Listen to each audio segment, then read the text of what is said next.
Wandos! Ayan, so in this episode, subukan nating tingnan kung isang ginagawa dito sa farm, itong pag-produce ng coconut sap-based products. So, magandang story kasi itong coconut sap-based products kasi ang Philippines ay marami tayong coconut plants. Traditionally, ang alam lang natin, ito yung ginagawang kopra, di ba? Or binibenta na yung buko or tuba sa Cebuano term. Ano kaya sa Tagalog? Sino may alam ng tuba sa Tagalog? Ay mga kawandos, kung yung mga Tagalog speaking dyan, paki-comment naman sa baba kung ano yung Tagalog ng tuba or coconut toddy sa English. So Cebuano kasi, tuba ang tawag namin. So ito palang ito palang Lao Farm Lao Integrated Farm Incorporated ay isa sa mga leading is the leading producer, exporter ng coconut sap-based products, especially itong tinatawag natin na coconut syrup. So, itong episode na to, alamin natin kung anong mga produkto ang nagagawa sa coconut sap dito sa farm na to. So, may isa na naman tayong kakausapin na empleyado dito. So, pakilala natin. Let's go! Ay, good morning, ma'am. Hi, sir. Good morning. Si Wandos pala ako, ma'am. So, Yes, sir. pwedeng i-introduce yung sarili mo very quickly. Hi, I'm Lovely. I'm the Quality Assurance Specialist. So, I am food tech by profession. So, ako po yung nag-check ng mga products natin, finished products, from raw materials to the finished products. Oh, food tech ka pala, ma'am. Yes po. So, ang specialty mo talaga itong parang quality, Pag-check. Yes, quality quality control ng mga products. Assurance check. Yes, Sige. So, ito. Kasi ang episode na to ay magpi-feature sa ating coconut sap-based products. So, ikaw yata ang dapat kong kausapin. Sige, pwede paki-explain mo itong coconut sap-based na mga products. So, dito sa Lao Integrated Farms Incorporated, so kami yung exporter and manufacturer ng mga coconut sap-based products na sinasabi mo kanina. Oo. So, one of our products na pinuproduce dito sa farm is this one, the coconut sugar. Ito po yung, yes, in local market and also sa export po, nagbebenta kami nito, coconut sugar. Okay. So, from the coconut sap ng tuba, or sa Bisaya, tuba. From the tuba. So, itong coconut sugar, kung mag-ask kayo regarding sa paano ba siya hinarvest, so, we have kanang mananggete. So, or the mga harvester natin, topper yung tawag. So, ang difference lang nila between coconut sugar and syrup is the time of harvest. So, yes, yung coconut sugar, so, ang sap nito, ang ginagamit is 4 hours na lang daily nila harvest. Every 4 hours? Every 4 hours. Wow. Yes po. And yung syrup naman is 6 hours. Every 6 hours. So, itong coconut sugar is, this is organic. So, organic certified kami ng EcoCert, IMO, and USDA organic certification. We are also HACCP certified. Meaning safe po itong product namin. Kosher, and we practice also the GMP. So, yung mga protocols na yan for food safety, ginagawa namin dito sa farm. So, itong coconut sugar is, aside sa organic siya, very healthy siya kasi may low glycemic index siya of 35. Ano ibig sabihin yan? Meaning, pag low GI yung produkto natin, itong coconut sugar, so kung i-compare natin siya from the other sugars na meron tayo in the market, so mas mataas yung GI nila. If low yung GI, meaning hindi magfa-fluctuate yung sugar natin. So, meaning, anong tawag dyan? I-maintain or balance niya yung sugar natin sa katawan. So, blood sugar. Yeah, blood sugar. Yan, ito yung gamit ng. So, that's why very healthy and good siya para sa mga taong may madanas ng diabetes. So, coconut sugar. We recommend recommended yan for diabetics? Yes po. Coconut sugar? Yes po. So, ano pa yung other products pa na coconut sap-based? We have also turmeric tea. So, incorporate namin yung turmeric extract ng turmeric into So sugar din, sugar. coconut Yes, this sugar. is sweetened coconut sugar. Sweetened with organic coconut sugar. Itong turmeric tea natin. Okay. Si turmeric, may antioxidant property, anti-inflammable property. So, healthy talaga siya for those na may mga gumagamit nito na may cancer, na may may Ang arthritis. arthritis, Kasi anti-inflammatory, no? Yeah. Okay. Yes po. So, ano pa ba? Very healthy talaga ito. Turmeric tea ng Donabel. And we also have, wala dito, meron kaming export quality na coconut syrup din. So, yung coconut syrup namin, sinasabi ko kanina, hina-harvest siya every 6 hours of the day. So, every 6 hours. So, exported siya to Germany, to other parts of Europe. We have also US, New Zealand, France, yan. Yes, umabot siya doon. So, same as to with our coconut sugar, may low GI din siya. Yung exportation ng coconut syrup, hindi ba napiktuhan ng pandemic? Pandemic. Praise the Lord kasi hindi. So, we are very glad na during these times, tumataas yung market namin. Mas maraming purchase order from the other countries. Yes po. Ay, nako. Praise God. Yes po. Ang blessed pala no. Yes po talaga. And then we have, aside from coconut syrup, sugar, and turmeric tea, meron din kaming coconut seasoning. So, very excitement yung exciting yung coconut seasoning namin is from the coconut syrup na tapos plus vinegar and other spices na organic spices na ginagamit. And it is exported also po sa New Zealand. Yan. Wow. So itong Lao Farm na nag-process ng ganito mga products ay obviously nakakontribute sa economic activity dito sa lugar na to. Yes So ang tanong ko, paano ito nakapagbigay ng opportunity sa mga farmers natin, coconut farmers natin? Okay. So, malaking impact itong ginagawa nating product siya from their shop kasi kung tinitingnan natin pag nakasalalay lang tayo sa yung tuba, usually tuba, so 'di ba maraming masyadong kompetensya, so may mga wines pa naman diyan, so ina-help namin sila through kinukuha namin yung price, yung tuba nila, fresh study nila na competitive siya sa price ng tuba na existing sa market. So, meaning, di sila lugi. So, paano sila? Well compensated in terms of the pricing of the coconut sap study na kinukuha namin para sa kanila. And then, kasi minsan may mga tao talagang takot sila mag-harvest kasi Risky din yan, umakyat sa puno, di ba? Risky siya masyado. So, pero mas sila ngayon, mas eager sila to do kasi mataas yung price natin na kinukuha from them. So, kaya mas sila. May mga kaya kami dito, toppers na kumukuha ng 50,000 per week. Wow! Yes po. Ilang puno naman yun? Siguro. Mga hundreds. Yes. Meron din siyang mga sub-toppers. So, aside from maghanap ka pa ng ibang trabaho, so meron opportunity talaga dito. So ilan yung mga toppers ngayon na nagsusupply ng coconut sap dito? Existing namin is meron kaming, yung members talaga is meron kami sa 58 toppers, yung registered toppers. Di kasali dyan yung mga sub-toppers na mga toppers namin. Sub-toppers Yes po. So basically, itong industry, parang industry na rin siya na parang sugar siya na industry. Itong maliit na industry na to have been supporting mga over 100 families siguro because of this. Yes po, talaga.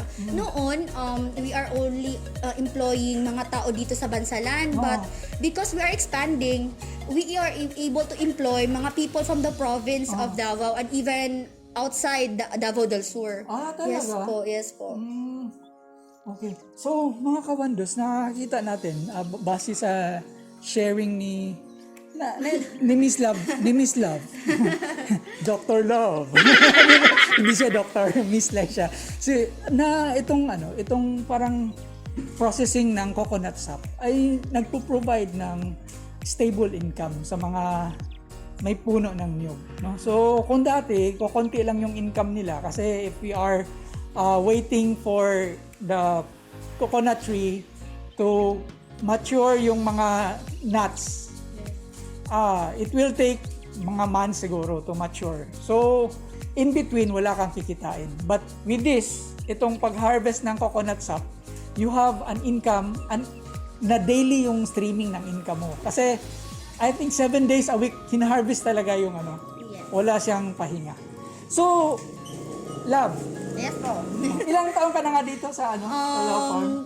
2 years na po ako 2 dito. years Yes na. po. So, simula nung nag-start ka dito, paano na iba yung buhay mo? Parang dito kasi ako lumaki. So even before na naging incorporated Taga siya, dito? nandito na ako. Yes po. Mga 6 years old, nandito na ako. Kasi dito nakatira yung mama ko talaga. Resident sila. So, alam ko kung paano lumago itong negosyo from the start up to now na nandito na ako. So, talagang I am a scholar po ng Lao Integrated Farms. Kaya ako naging food Product tech. ka pala ng ano, Yes po Lao. talaga. Ako, isa po ako sa scholar ng Lao Farm. Kaya yun, talagang nabago ang buhay ko. Kasi aside ay yung parang di mo na kailangan maghanap ng ibang trabaho from outside Bansalan, outside Davao del Sur kasi nandito na. Nandito na siya. Lakad ka lang, tapos nandun ka sa bahay niya, tapos pag-uwi mo. Dito lang. So, sinabi mo na taga rito ka talaga. Paano nakatulong or anong impact ng Lao Farm sa buong community ng Iman? Ang impact. So, ang impact talaga malaki kasi not just sa yung mga sa Mananguete but also for tourism. Kasi yung mga tao, especially yung mga ethnic group natin, yung mga Bagobo dito sa amin, local sila, Indigenous Yes, people. IP. So, aside na hindi na nila kailangang humanap ng trabaho kasi nandito na. So, we are employing at least 30% ng employee namin dito are IPs. IP. Yes po. Okay. So, we are also binigyan namin sila ng livelihood through EHA. So, may organization sila dito, mga tinatawag naming EHA or Iman Hand Weavers Association. So, they are, weaving. So, through Philippine National Textile Research Institute, they are helping us para naman po mabigyan sila ng training. Saka yung mga di-weave nila, at saka yung mga, ito po, product din nila ito. Ito po. So, they sell it to us. So, kinukuha namin yung mga yung mga produce nila. Then, dito namin binebenta for tourism. So, may mga naman pumupunta dito. So, sila bumibili nito. So, part of their income is that one po. Wow. Ang ganda ng Ang ganda ng Lao Farm. Wando salute to Lao Farm kasi hindi lang siya nagpo-produce ng organic product, hindi lang siya nagpo-produce ng organic foods and products. Din siya, nag-open din siya sa tourism, no? Yes, anong tawag nun na tourism? We are day tourism site. Yes. So it's a tourism site ng mga tao pumupunta dito para makita nila yung organic farm practices Yes po. ng buong farm. Sa halagang, siyempre may bayad yun, di ba? Yes po. Magkano? Only 50 pesos. Tapos, included na dyan yung snacks nyo. Yes po, snacks. May fresh meal kami or ice cream and breads. Sige, so eto, paano natin ini-encourage yung mga tao na pumupunta dito sa Lao Farm, bumibisita, or manonood dito sa ating channel? Paano natin sila i-encourage na i-adapt yung organic practice or organic, yung healthy practice ng organic products? Sige. Since our world is changing today, especially na may pandemic talaga tayo, so it's very timely na to do organic and to do agriculture kasi nandito talaga yung future. Kasi kung we cannot yung mag-dig up tayo ng ating mga nung land natin. So kung may land tayo, we can make a backyard garden or what. So may pera sa agrikultura. At saka when we are changing our lifestyle, doon na lang tayo sa healthy tayo at saka yung sapat yung pera, yung binibili natin is worth the value naman. Kasi healthy pa siya, organic pa siya, and then good for the health. So healthy nga. Good for the health. And then yan po. Napaka exciting ang agrikultura if we are talagang focus doon. So as a recap, ma'am, kung ma-enumerate mo, ano yung mga organic products na pwede nilang mabili or dinidispose ng farm na to? Okay, so we have coconut sugar, turmeric tea, we also have coconut seasoning, we have coconut vinegar, we have fresh milk from goat and cow, we have different variants and flavor of ice cream. ube, chocolate, durian, meron dyan. And also, we have our breads here sa Donabel Bake Shop. And fruit, vegetables? Yes, meron? we also have fruits and vegetables, organic vegetables and fruits. So, they can pick and pay. Yes, very affordable ang price at saka garantisadong organic. Wow. So, thank you, Ma'am Love, for sharing to us the wonderful information about Lao Farm. So, mga kawandos, na nasubaybayan nyo lahat ng mga episode dito sa chapter 5. So, at this point, talagang pwede nating sabihin na don't panic because it's organic. Yes. So, mga kawandos, ito, sa episode na to, bigyan natin ng focus. Itong isa sa mga major products na pinoproduce ng Lao Farm. Itong coconut sap-based products. So, itong ayan, tinatawagan na tayo. Sige. So, so, ito kasing Lao Farm ngayon ay a leading producer ng tinatawag natin na coconut syrup at saka coconut sugar. As a matter of fact, leading exporter siya ng coconut syrup. So, siyempre, from the name coconut syrup, galing ito sa niyog, galing ito sa coconut. So ngayon, tingnan natin kung paano itong pagko-collect ng coconut syrup. Ang tawag kasi niyan, sa Bisaya, ang tawag niyan tuba. So yung mga nagko-collect ng tuba or ang tawag niyan sa Bisaya mananggiti. Sa English niyan parang coconut toddy. So toddy ang tawag niyan. Pero particularly itong ginagawang sugar ay ito yung coconut sap na galing sa coconut flower. Grabe, napaka. So kaya kausapin natin yung isang gatherer ng coconut sap or mananggiti sa Visayan word para alamin natin kung paano ito nag-impact sa kanyang buhay itong ganitong klaseng pamumuhay. So, mga kawandos, i-meet natin ang ating short na storyteller, short na story on ito na. Sir, good morning. Good morning, sir. Good morning. Ako pala si Wandos, si John Rojas sa tunay na buhay. Sir. So si Wandos, ako sa Wandos World Vlog. Sige sir, ang balita ko, ikaw ay isang mananggiti or gatherer ng coconut sap. Yes, sir. So pwedeng pakilala mo na ang iyong sarili. Okay, sir. Ako po si Conrado Sotomayor, isang mananggiti, Aha, yung taga-kolekta ng tuba. tuba. Sige sir. So gaano ka nakatagal na isang sir, mananggiti? Gaano ka nakatagal? Simula to 2016, sir, na isa na akong mananggiti. So 2016. 2016 ka nag-start. Sige. So mga mag-apat na taon na rin, no. So inaakyat mo yung niyog araw-araw. Opo, sir. Okay. So mga kawandos, itong itong pagiging mananggiti for processing, hindi ito yung regular na mananggiti na ginagawang tuba, yung binibenta sa mga malilit na tindahan, yung iniinom parang coconut wine. Hindi yun. Ito ay ibang klase. The same yung sap, the same yung sap. So the same yun, pero ito'y hindi nilalagyan ng pampakulay. Tama ba? Opo, sir. So wala siyang kulay, hindi siya pula, puti lang siya. So paano ito ginagawa yung pag-collect ng ng tuba or yung coconut sap? Sa umaga, sir, magsimula ng 5:30 AM. Tapos yung 20 na puno na pinagkunan ko ng tuba, halos na 2 to 3 hours matapos na yun lahat. Yung 20 na puno ng niyog, mga gaano karaming tuba ang makukuha mo dyan?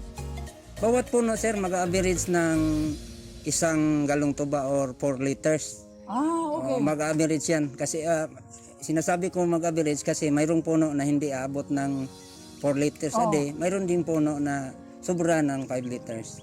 So mag-average yan ng 1 gallon. 1 gallon ang isang bawat puno. So in short, yung ano yun, yung 1 gallon, isang araw yun o isang akyatan?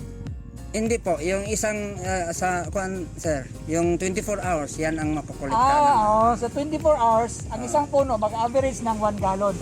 Yes sir. Bali, pagka inakyat mo yung isang puno, parang half a gallon Parang ang half a makukuha gallon. mo. Yung nakukuha iba, mo. yung malakas mag-produce ng tuba, Oo. mas higit pa sa 2 liters. 2 liters. Ito bang mga puno ng nyug na pinagkukunan natin ng coconut sap ay organic ba to? Grown? Opo, organically grown. Oo. Kasi walang ginagamit na mga synthetic na pampataba. Okay. Kasi ang pag iniliber mo dito kay Sir Ben, hindi yon bibilhin kung nag-synthetic. So organically practice yung mga organic lahat hindi gumagamit ng synthetic fertilizer. Wow, so 100% organic pala talaga yung ano, Yes sir. yung produce ng ano ng tuba na Opo sir, 100%. Kasi magdadaan mo yun sa sir, sa mga laboratory. Okay. So sige, familiar ka siguro kung paano pinaprocess. So pag-usapan natin, pagkatapos mong i-harvest, anong ginagawa mo doon sa sa tuba na na-collect mo? Pagkatapos may harvester, yung strain, yung sala yung sala, yung strain. Sinasala. Sinasala yung tuba. Tapos pagkatapos ng pasala, yung dadaan sa sir ba? Boiling process. Boiling process. Parang pinapakuluan. Pinapakuluan pagkatapos ng Gaano katagal na pinapakuluan ito? hanggang ang tuba sir ay yung mag-evaporate na ang yung water, yung natira na lang yung syrup. Yung coco syrup na lang ang natira. Pagka syrup na lang, mag-iba ba ang kulay niya? Yes sir, mag-iba. Galing puti. Oo. Maging ang kulay yung kanang golden Golden yellow. Golden yellow. Parang ganyan. Or golden brown. Golden brown. Yung iba golden brown, Oo. golden yellow. Ganyan. So pagkatapos niyan, saka nyo dadalhin dito sa farm or paano? Opo, saka na dito dadalhin. So, ito ay parang pala, ang trabaho nyo ay mananggiti, supplier kayo ng coco syrup Coco syrup. dito sa farm. Dito sa farm. Sige. So, gaano ka nakatagal nag-supply dito sa farm? Mga 4 na taon siguro sir. 4 years na. Mga 4 years. Wow. So, sa 4 years na pagsusupply, paano nabago ang buhay mo? Nabago sir kasi noon pa hindi pa ako nag-supply ng coco syrup dito. Maliit lang ang kinikita ko. Anong trabaho mo dati? Dati akong magsasaka sir. Oo. Tapos pag nag-start na ako ng pagsusupply dito sa kay Sir Ben, lumaki ng yung kita ko sir ay lumaki. Yung mga niyog ba ay sarili mong niyog? Oo, sarili ko yung niyog sir. Doon sa lupa mo? Oo, doon sa lupa. O baka ilang hektarya naman ang lupa mo? Maliit lang sir. Maliit lang. Maliit lang siya. Mga 5 hectares. Hindi sir, 2.15 lang. 2.15. So doon mo pinagkukuhan yung tuba. Oo, yes sir. So nung magsasaka ka, i-compare mo yung kita mo yung pagsasaka lang talaga ang ginawa mo kaysa ngayon. Anong kaibahan? Malaking kaibahan sir. Kasi yung pag ang isang puno ng nyog pag harvestin, aabot ng 60 days bago harvest. Oo. Tapos mag-average lang ng 15 to 20 nuts per puno. Oo. Pero sa ngayon, yung isang puno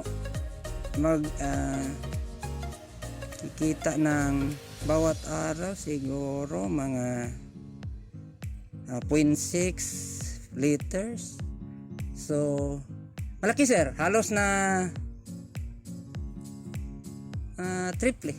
Yung 20 na puno na niyog mo, magkano ang average na kinikita mo niyan every day? Onion, sir. Say 35, 700 per kwan, sir. Tika muna, sir. 700 a day, sir. Hindi niya. Tapos pag kinopra yun, sir, hindi aabot na 720 puno. Wow. So in a day, yung 20 lang na puno, nag-average ka ng kita na 700. 700, sir. So i-times mo yan, ilang ano? I-divide na lang yun, sir, sa kuan. Sa 1, malaki, sir, malaki. Oh, basta yung buong 20 na yun, mga 700. 700 Oo. kitain, sir. So, ilang 7 days a week ba hinaharvestan yung niyog? Opo, sir, walang holiday yan. Walang At holiday. saka walang Sunday. So, ang kinakita mo lang noon, pala 700 times 7, nasa mga, malaki na rin yun, no? Opo, makatutulong na yun, sir. Makatutulong na din sa dagdag kita yun, sir. 7 times 7, 49. Ah. Almost 5,000 a week. Opo. Tama. Nya pag hindi yun tinutuba, sir, hindi kakayanin Hindi niya. kakayanin. Kasi ang kita mo yan, every lang. Every 60 every 60 days. every 60 days lang. 15 to 20 nuts lang yung makukuha Sa isang puno. sa isang puno. Mga kawandos, ang laki pala ng diferensya, no? Pagka yung, pag yung puno ng nyug mo, kinukuhanan mo siya ng tuba, at saka benta mo dito sa Lau Farm. Yung 20 puno lang, roughly, kumikita siya ng halos 5,000 every week. So, i-times mo yun ng 4 weeks a month. So, mga 20,000 din. Kulang-kulang, no? Kulang-kulang 20,000. Yung 20 puno. Ang laki na yun, ha? Ang laki ng kita na yun. Compare mo doon sa yung regular lang naman ng gite. No? Kasi mura ang tuba, no? At sa ito lang yung importante. Yung mga nagsusupply pala dito ng coconut sap o yung tuba ay kailangan nilang mag-practice ng organic farming. So hindi sila pwedeng gagamit ng synthetic fertilizer doon na pampatabaan sa mga niyog nila para magiging 100% organic. So, balikan natin si ang ganda ng apelyido niya, no? Sotomayor. Sige, balikan natin. Paano natulungan yung buong pamilya mo dahil dito sa pagsusupply ng tuba dito sa Lau Farm? Malaki, sir, ang naitulong sa pagsusupply ng kaning dito sa kay Sir Ben. Oo. Malaki. Kasi yung dagdag na income, malaking na itulong sa aking pamilya yun, sir. Yung dagdag kita Oo. na galing sa tuba. Ano yung mga naipunda mo dahil dito sa tuba na to? Nakabili ng sir, motorcycle. Oh. Nakabili ng motorcycle. Yun talaga ang karamihan, no? Noon wala man akong motorcycle. Ngayon mayroon na. Mayroon na. So siguro ngayon pagka bumili ka ng bigas pa kilo-kilo lang. Ngayon, Isang sako na bawat sir. Pagka maubos na isang sako, bili na ulit. bili Isang ulit. sako. So yun yung yun yung simple difference lang, no, na nakita natin kung paano nag-improve yung buhay. So, alam mo ba kung ilan kayo nagsusupply dito ng tuba sa farm ngayon? Sa ngayon, sir, hindi ko sa update ngayon hindi ko, pero noong nag-meeting kami, abot kami ng 87 noon, sir. Ngayon hindi ko na alam mga update, diba? Kasi mayroon pang nadagdag. Baka more than 100 na. More than 100 na sa ngayon. So, mga kawandos, itong pagsusupply ng tuba ay nagpo-provide ng opportunity. Sila hindi mga regular na empleyado dito, kundi supplier sila ng coconut sap. Nagpo-provide ng opportunity for a stable income. Kasi yung niyog, walang holiday, 7 days a week dapat ina-harvest.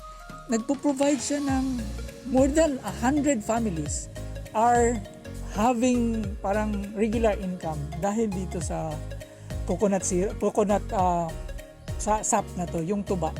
So nakita natin, yung mga ordinaryong magsasaka dati, hirap na hirap sila sa pagtustos ng daily needs kasi periodic yung kitaan sa sakahan . Halimbawa kung nagpapalay ka, every 3 months ka mag-harvest. Diba?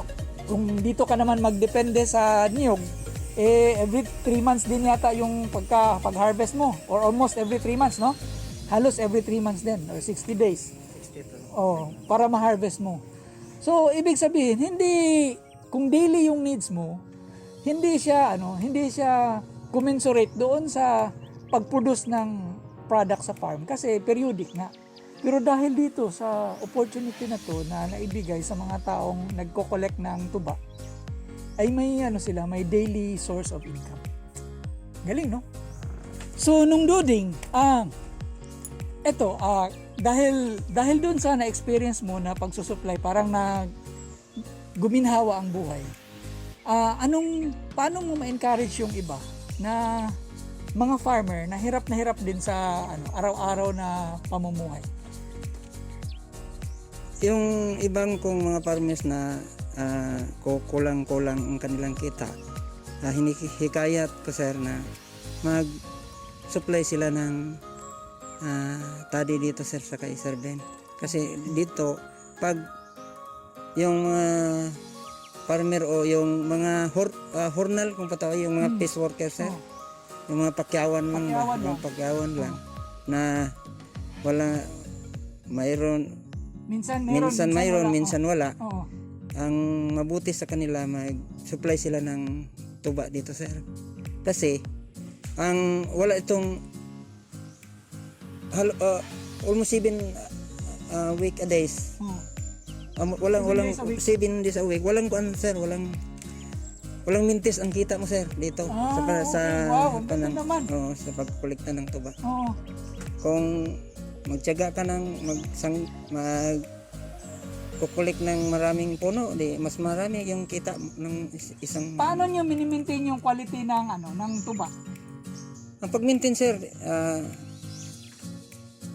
yung mga kagamitan sir, tulad ng galon, ng mga kuan, linisin lang ng mabuti sir. Dapat malinis talaga. Dapat malinis. At saka yung kuan sir, hindi magpalta-palta yun sir. Ano ba yung hindi mag-skip kasi kung mag-skip, mag-reduce yung production. So dapat regular talaga yung pag-harvest. Total, malaki man ang oras na makakuha ng concern ng gite. Malaki man ang oras na makapahinga. Tapos yung kinikita niya sa pagkukulik ng tuba, pagkaman ng gite, tamang-tama naman panggastos sa kanyang gastusin sa pamilya sir. So ito'y isang risky na trabaho kasi inaakyat mo yung puno. Yes diba? sir. Paano mo ini-ensure na safe ka sa paggawa nito? Dito sir, focus lang sa sarili. Tapos may destination ka ba? Hindi ka maglasing-lasing kasi pag maglasing ka, risky, pinaka-risky. Mataas yung nyug sir, akyatin. Sa isang araw, dalawang pag. So, yun. Magkuhan lang sa kaugalingon sir. Magkuhan lang, mag-amping. Amping lang. Talaga. Ingat talaga. Ingat talaga. So mga kawandos, kung sa driving, mayroon tayong tinatawag na don't drink and drive.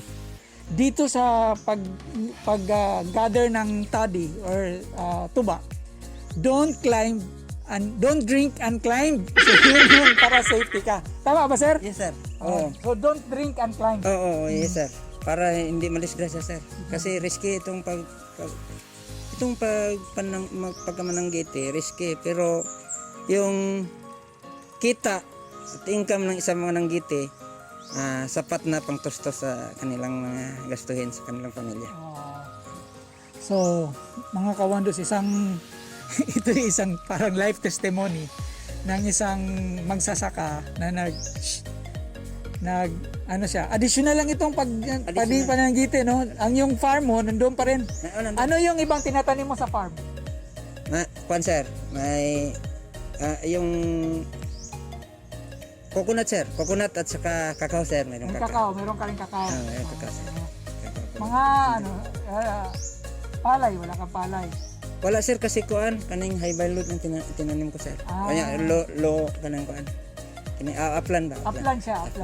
So hindi pwede yung rice Oo, sir. Okay. So thank you for sharing salamat sa pag-share ng ng story mo sa iyong buhay. So, kung mayroon mang kung may lesson in life na gusto mong ma-share sa iba, ano 'yun? Hinihikayat ko lang siguro sir yung masyadong gumamit ng synthetic risky yun sa kanilang cancer sa sarili. Oo. Kasi nung una gumagamit ako ng mga synthetic fertilizer. At saka pesticides. Oo, doon na kung sarili ko na nahihilo ako sir na yung ano yun sa Tagalog yung na cancer. Na poison? Na poison. Na poison ka rin? Oo. Ano nangyari sa'yo? Sir, nagsusuka ako sir, pero yung tinay ko na tuno yun sir, tuno sa lubi. Oo.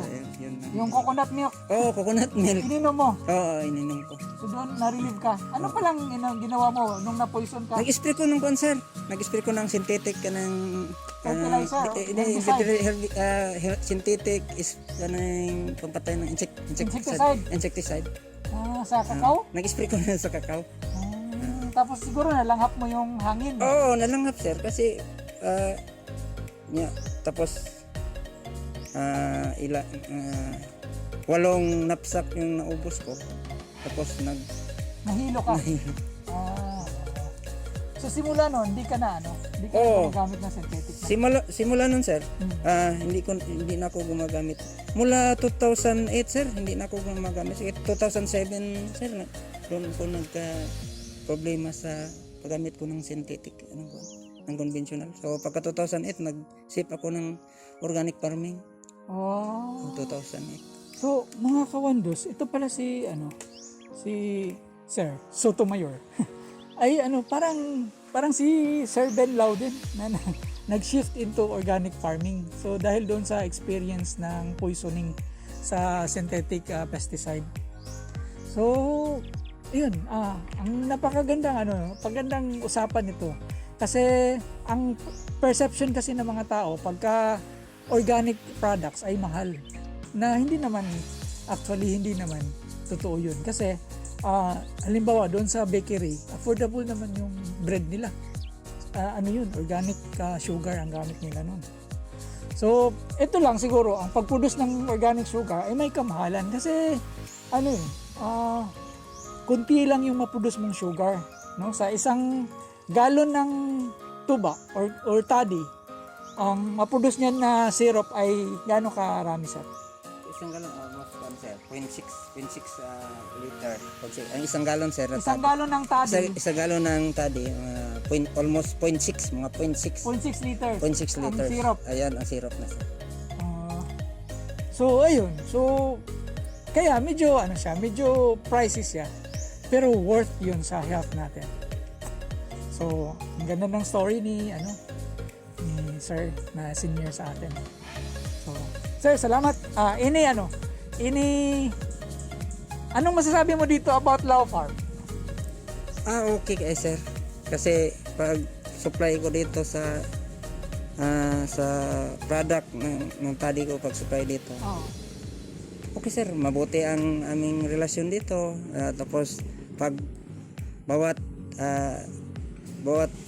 pansar, isang linggo mag payment man sa sinusupply ko dito. So, tapos okay sir, walang problema sir. Walang mintis? Walang mintis sa bayaran. Ang bayaran? Walang mintis. Okay. So, salamat sa pag-share ng part ng yung story. Thank you very much. Salamat po.